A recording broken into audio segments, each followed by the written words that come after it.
Hi hello అందరికీ నమస్కారం. నేను మీ విజయన్ మాట్లాడుతున్నాను. Welcome to Vijay shadows. ఈరోజు నేను ఇవ్వబోయే రివ్యూ వచ్చి మహారాజా సినిమా గురించి. లక్ష్మి మా ఇంటి దేవత సార్. నా కూతురు క్యాంప్ నుంచి వచ్చిన వెంటనే లక్ష్మి ఎక్కడని అడుగుతుంది. ఎలాగైనా వెతికి పెట్టండి సార్. 2 టీములతో వెతికిస్తామని ఇన్స్పెక్టర్ గారు చెప్పారు. వీళ్ళు అసలు ఏమీ చేయలేరయ్యా. చివరికి నేను పిచ్చోని చేసి ఊరి నుంచి తరిమేస్తారు. మీ వల్ల కాదంటే లక్ష్మి కేసు అట్లీస్ట్ సిబిఐకి సిఫార్సు చేయగలరా? తమిళ్, తెలుగులో వచ్చింది. దీంట్లో విజయ్ సేతుపతి హీరో యాక్ట్ చేశాడు. విజయ్ సేతుపతి ఇది 50వ సినిమా.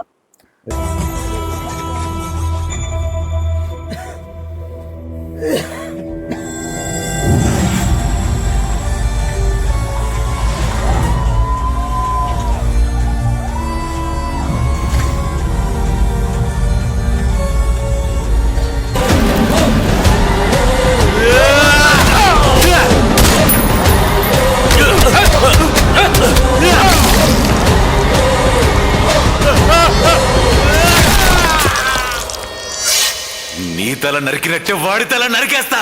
ఇకపోతే దీంట్లో అనురాగ్ కశ్యప్ విలన్గా యాక్ట్ చేశాడు.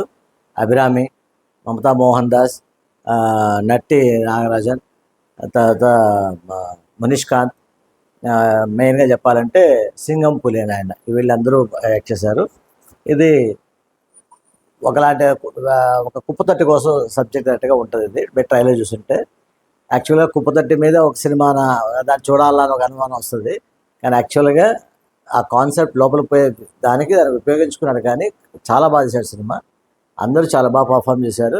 విజయ్ సేతుపతి హీరోగా యాక్ట్ చేసి విలన్గా యాక్ట్ చేసి మళ్ళీ ఇప్పుడు హీరోగా ఈ సినిమాలో చేశాడు. చాలా మంచి cinema. Sentiment, father daughter sentiment ఉంది దీంతో. ఇది కాకుండా ముఖ్యంగా చెప్పాలంటే పోలీస్ వ్యవస్థ గురించి కూడా లాగారు. కానీ అదే పోలీసు మళ్ళీ లాస్ట్లో సహాయం చేస్తారు. అసలు ఏంది ఈ కుప్పతోటి తీసుకొచ్చి ఏం చేశారని చెప్పంటే, ఒక విలన్ దాంట్లో మధ్య మధ్య సీన్స్ వస్తాయి, దొంగతనం చేశారని వస్తాయి. దీంట్లో ఈ కుప్పతొట్టి తర్వాత ఇంకొక సామాన్ తీసుకొని చూపిస్తారు అనమాట. ఫస్ట్ హాఫ్ అంతా ఒక కన్ఫ్యూజన్ ఉంటుంది. అతనేమో నా కుప్పతొట్టి నాకు ఎతికి పెట్టండి అని చెప్పి అంటాడు.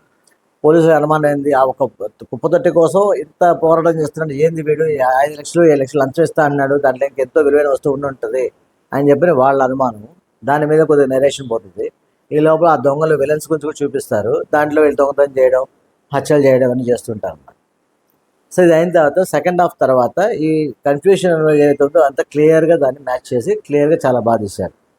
సో దీనికి యాక్చువల్గా ఏంటంటే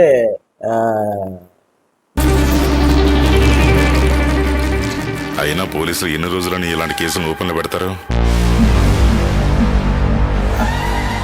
వీళ్ళు చూడడానికి ఒక రకంగా కనిపిస్తున్నారు. తీగలాగితే పెద్దగా ఏదో దొరికేలాగానే అనిపిస్తుంది. ఎందుకైనా మంచిది డబ్బు నగలు వేరే చోటకు మార్చేద్దామా? ఫాలో చేసి కరెక్ట్ టైం చూసి వేసేద్దాం. రే కటింగ్ మాస్టర్, అయిపోయావురా.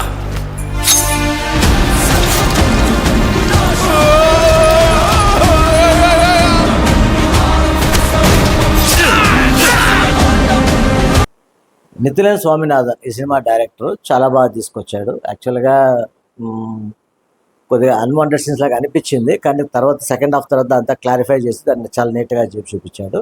ఇది మంచి సక్సెస్ఫుల్ సినిమా. దీంట్లో ఇంకోటంటే మ్యూజిక్ కూడా చాలా బాగా వచ్చింది. మ్యూజిక్ ఎవరంటే అజనీష్ లోకనాథన్ అని చెప్పి అతను చేశాడు. చాలా బాగా వచ్చింది. ఎడిటింగ్ కూడా ఫిలోమినన్ రాజ్, అతను కూడా ఎడిటింగ్ బాగుంది. ఓవరాల్గా సినిమా చాలా బాగుంది. మీరు థియేటర్లో చూడండి, డెఫినెట్గా మీరు లైక్ చేస్తారు. ఎక్కడ డ్రాగ్ లేదు, చాలా నీట్గా ఉంది. లాస్ట్లో నేను చెప్పాలంటే డైరెక్టర్ హార్ట్ టచ్ ఎక్కడంటే, విలను తన కూతురు కాళ్ళ మీద పడలేడు కాబట్టి ఆ క్షమాపణ కోరే విధాన్ని మటు చాలా బాగా తీసుకెళ్ళాలంటే, ఆ అమ్మాయి పాదం మీద అతను చనిపోయిన తర్వాత ఆ బ్లడ్ వచ్చి ఆ పాదాన్ని తాగదనమాట. అంటే ఒక హార్ట్ టచింగ్గా అది ఒక చూపించామంటే, ఇలా క్షమాపణ ఫీల్ అవుతున్నాడు అని చెప్పి చూపించాడు. చాలా బాగా తీశాడు. ఓవరాల్గా సినిమా ఫీల్ గుడ్ మూవీ. థియేటర్లో చూడండి. Thank you. Vijay shadows like చేయండి, షేర్ చేయండి, సబ్స్క్రైబ్ చేయండి. Thank you.